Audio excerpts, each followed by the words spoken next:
Hello, this is our high-speed single-wall corrugated pipe production line, and I will introduce the two functions. The number one is the speed synchronization. You can see this button. If this button is green, it means that this function is turned on.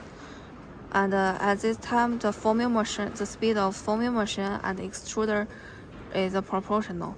And the second function is the oil pump. You can see this button can control the switch.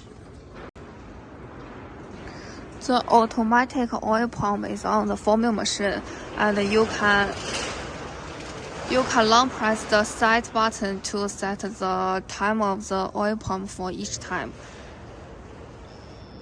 And then you can refer to the 6 to 8 seconds, and then to long press the set button to complete the set, and then to start to set the